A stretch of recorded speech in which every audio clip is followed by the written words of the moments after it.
So as summer wraps up and we move toward Labor Day, we only have a couple of weeks left, right, in our Bible stories for grown-ups. And, I hope that taking this fresh look at these familiar Sunday school stories from childhood, I hope it's been a blessing to you. I've received a lot of positive feedback about it and had a lot of interesting conversations, and it's been a good couple of months.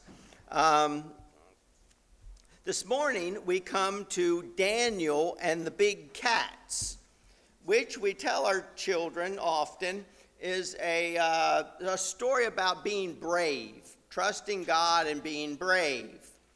And so there's some truth in that, and we'll look at a couple other little things this morning. Let's just sort of set things up before we dive in to what Danny had read for us earlier. By this time, Daniel is no longer one of the Hebrew children that we sing about in songs and hymns and all that sort of thing. He's likely around 80 years old. And Daniel has been a wise counselor. He's been a servant to kings for 60 or 70 years since he was a teenager initially, both under the Babylonian Empire and then the Medo-Persian Empire, which came after the Babylonian Empire. And so Daniel's a great statesman. He was a leader of the wise men in Babylon, which may have led to the Magi's visit to Jesus when he was little, centuries later, right? As they came from the east.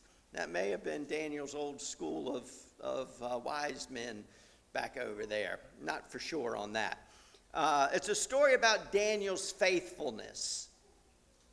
A faith that Daniel had kept so long and so steadily that his faithfulness became the most predictable part about him. The story is also about what happens when the world decides that a faithful person's prayers are a crime. And so here's the setup. It's kind of modern. Danny read most of this for us from Daniel chapter 6, verses 1 through 9 a few minutes ago.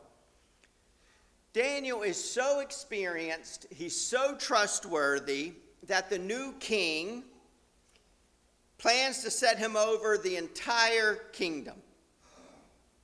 Daniel's rivals are consumed with jealousy, and so they go looking for dirt. It's all just political intrigue, right? There's got to be some scandal, some corruption, some failure that we can leverage this guy. Well, they find none.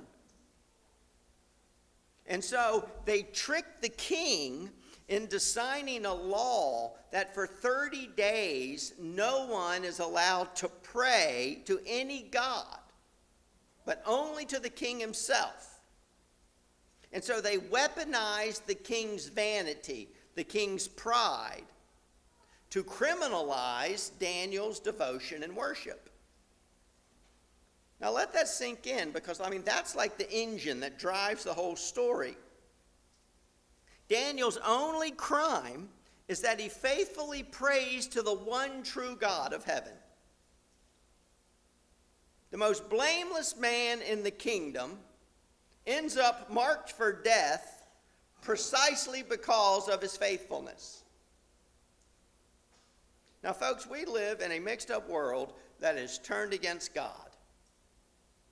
A world that often does not know what to do with holiness. Yes, leaders might evoke God's name in their speeches. People sometimes say prayers at public events. Maybe some of them are sincerely trying. But they often really don't understand what they're doing. The world sometimes tries to honor holiness. Other times legislates against it. It's a mixed bag, mixed motives. Most are not good.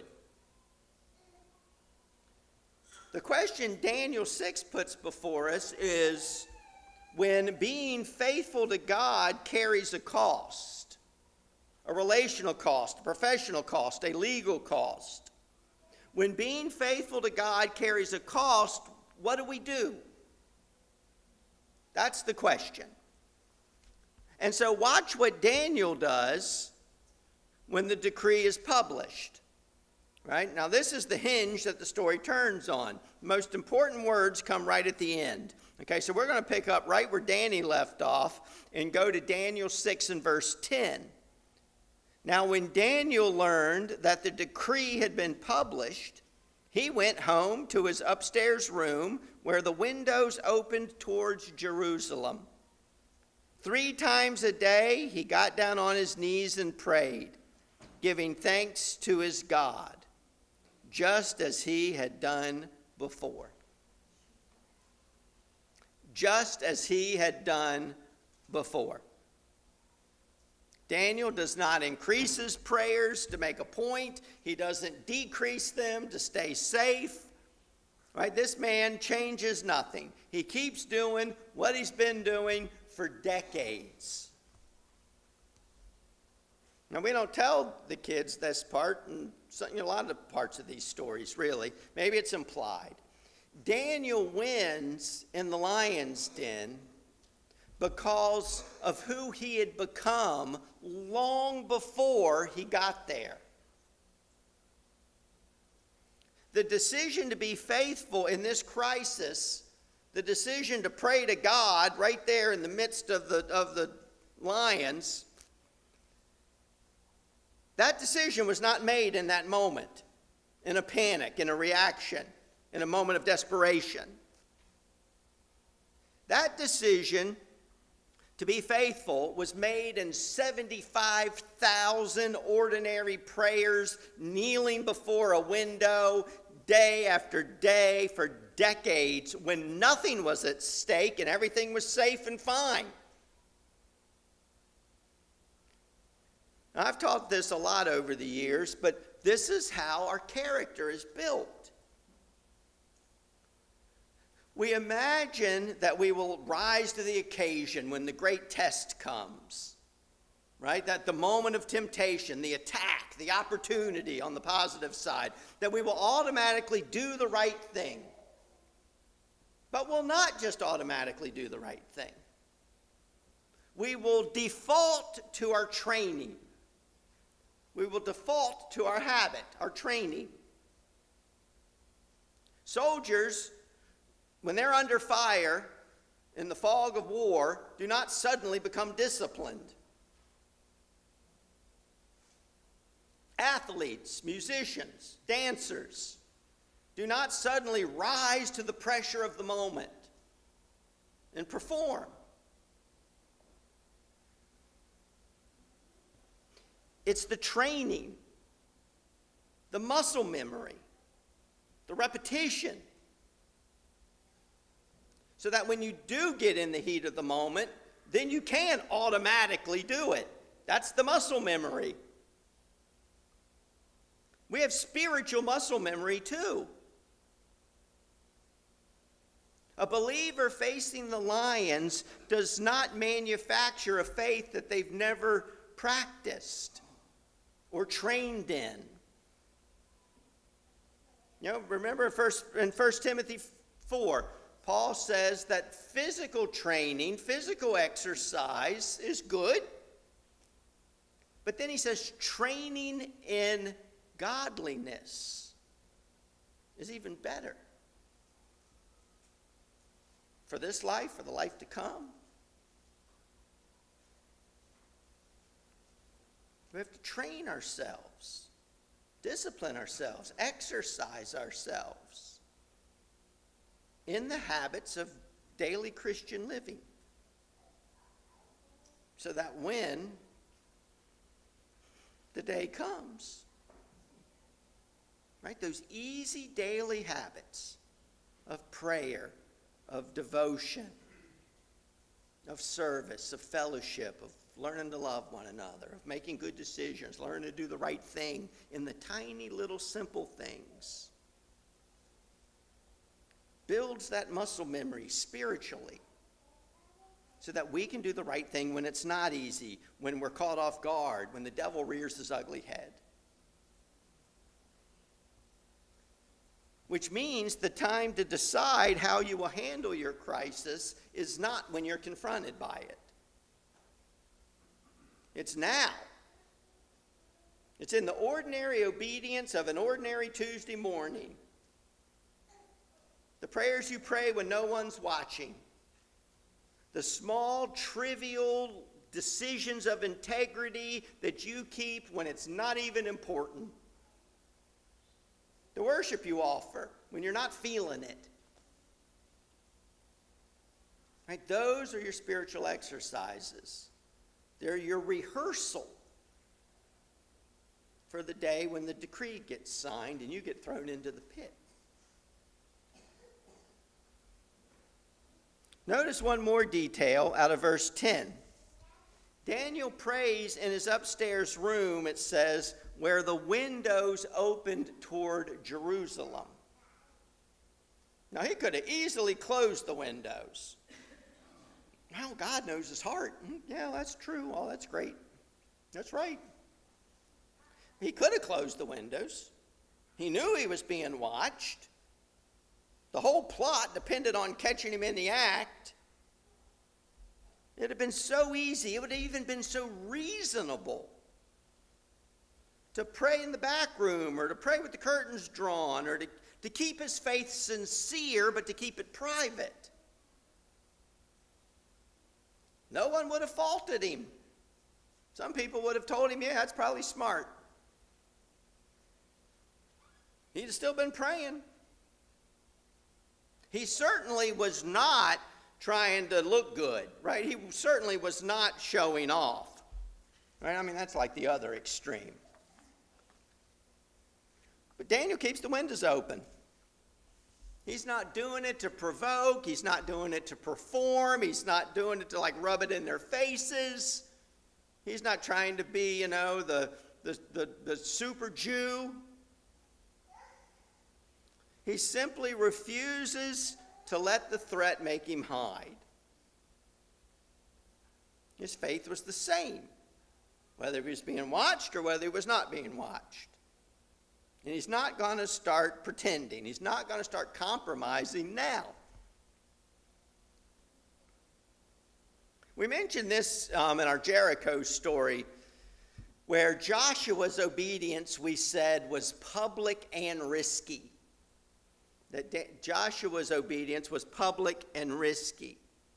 Right? Joshua and all of the priests and the soldiers, they looked ridiculous marching around that city for a week. Like, who would do that? That's silly, And I'm sure you see this in the Veggie Tales as the French peas are up on the wall making fun. They look ridiculous down there marching around. Like, what are they doing? Daniel's obedience, it was public and risky. The temptation for most of us is not to renounce our faith outright, but to just simply draw the curtains. Keep believing, but do so quietly, do so privately, do so carefully, do so when it's not so risky. Daniel's open window, really, it kind of rebukes our faith when we hide it away. And I'm not talking about being obnoxious, rubbing it in people's faces. It's nothing like that.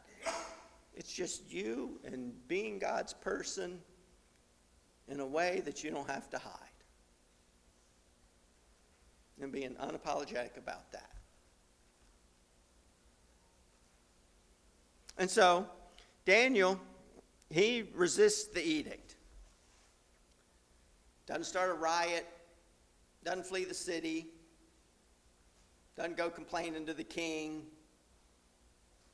He just keeps kneeling, and his defiance to this unjust empire is to go on as he is, as he's been doing for 60 years or whatever, and just keep doing the right thing and just accepting the consequences. The world might call that weakness or passivity. To just quietly do your thing, but don't make any waves about it. Not hiding it, but not being all loud and in people's faces with it. That's the way the world acts against God. It's loud. God wants his people to just quietly go about their business, but do it openly and sincerely. The scriptures call that the deepest kind of strength. Christ himself had it. He didn't quit, but he also didn't open his mouth and threaten his accusers. Instead, he chose to go to the cross on our behalf.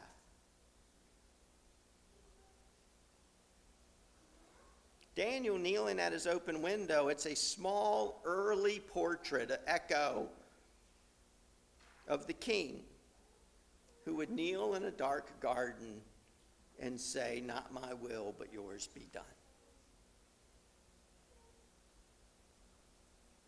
And so they catch him, of course, and the king is heartbroken. The king likes Daniel. He respects Daniel. The king even knows he's been played by these other political figures. But the law cannot be undone. The godly old man is led to the pit. Listen to what the king says to Daniel as he throws him in the pit. This is just one of those ironies.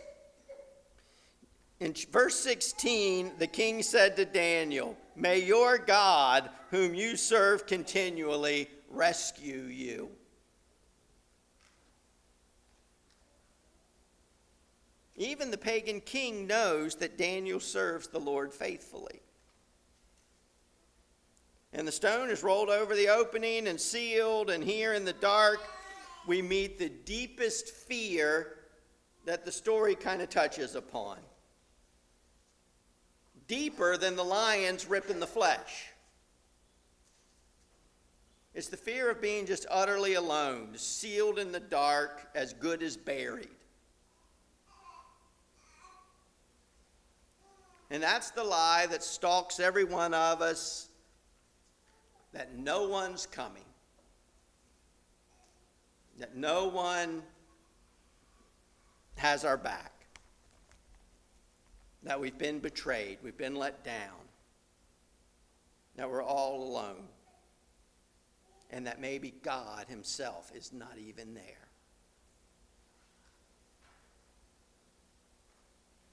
Centuries later, another faithful servant sat in a cell. He was abandoned. He was facing execution.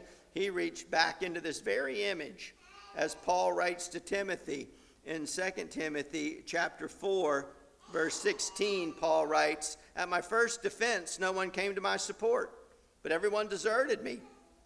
May it not be held against them. But the Lord stood at my side and gave me strength, so that through me the message might be proclaimed and all the Gentiles might hear it. And I was delivered from the lion's mouth." That would be the lion of the Colosseum, not the lion of the Persian pit.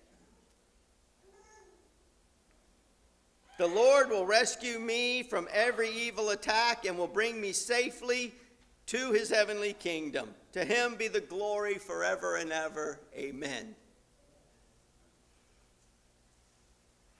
Paul knew that the loneliness was real. Everybody deserted me. He felt it. But it was in that cell that the Lord himself came and stood beside Paul. And that's the promise inside Daniel's pit and every pit since, right? That you may feel abandoned by people. That you may get let down. That you may be left to go it alone. But God will never leave you and never forsake you. That is his promise. No darkness is so deep as to put you beyond the reach of the God who steps into the darkness and who stands by your side. Know that. Like, stake your life on that. And live forever.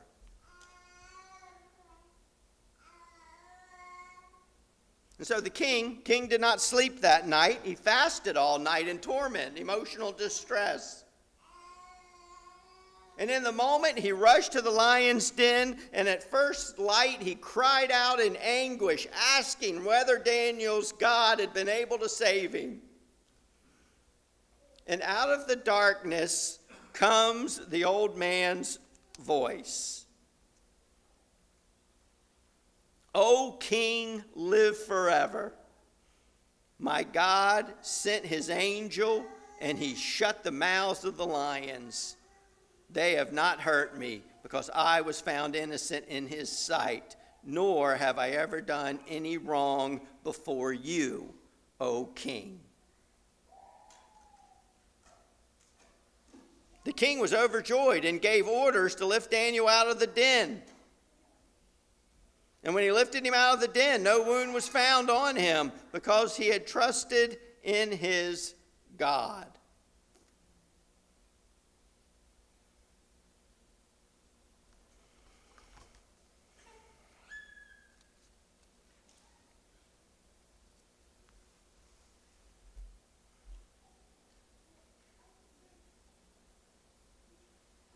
The king's overjoyed.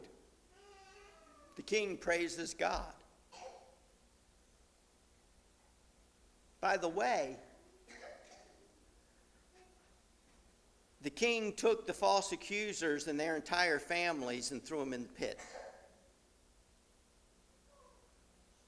That's brutal.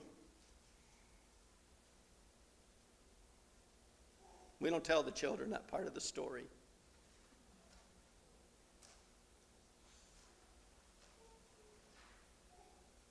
Can you see it? An innocent man, a death sentence, a pit sealed with a stone, a night of grief, and then at first light the stone is rolled away and the faithful one walks out alive because death could not hold him.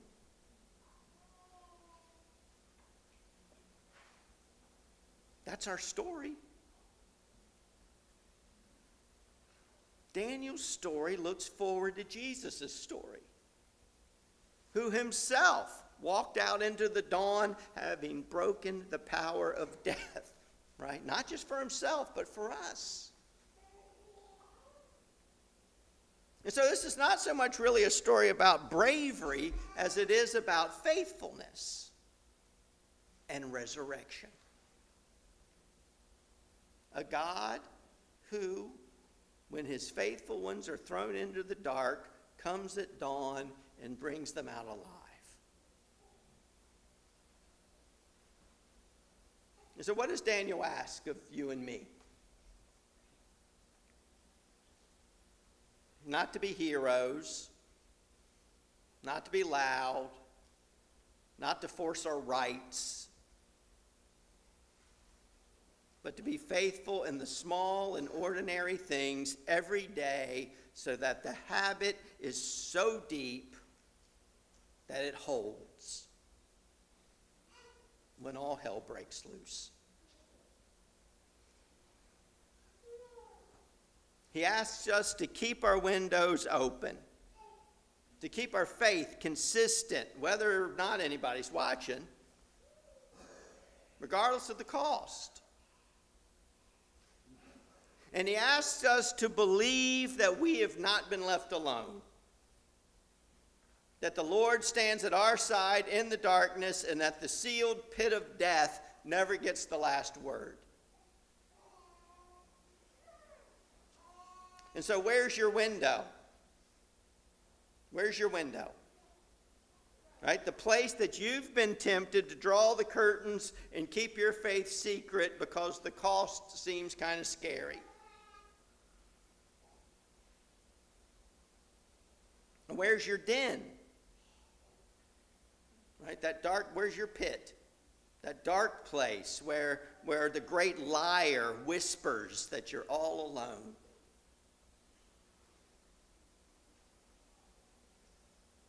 I encourage you to hear good old Daniel's voice echoing out of the darkness. My God sent his angel. Folks, the faithful people of God are never abandoned. And the sealed stone can't hold us.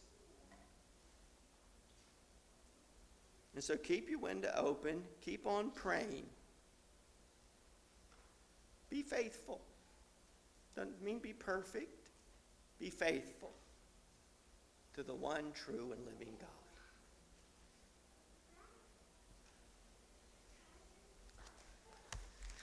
That's our story for Daniel.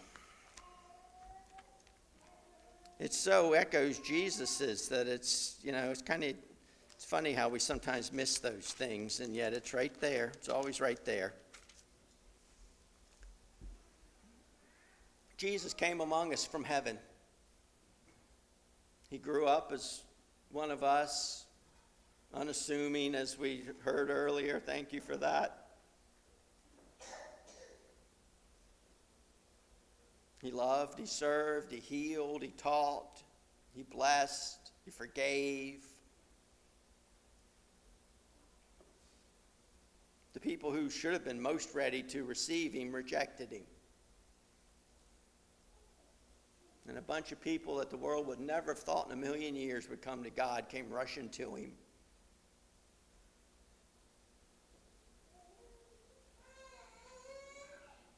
And he quietly and unassumedly, but with great power, with great love, went to the cross and faced the worst that the world could throw at him.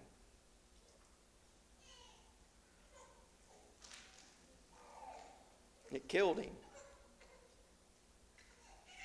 God raised him from the dead on the third day.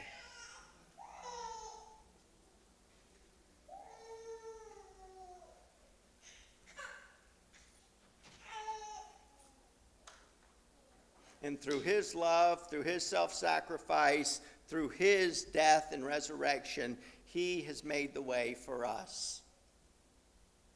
Not because of how great we are, not because of what we can do, not because we can pull off the rules and do the rituals and all that. He made a way by grace that we can receive the love and the forgiveness and the new life of God. And that we can then start to learn to grow and change and become faithful like Daniel. So that in somewhere along the line we can make a stand and do the right thing when the world is calling us to compromise.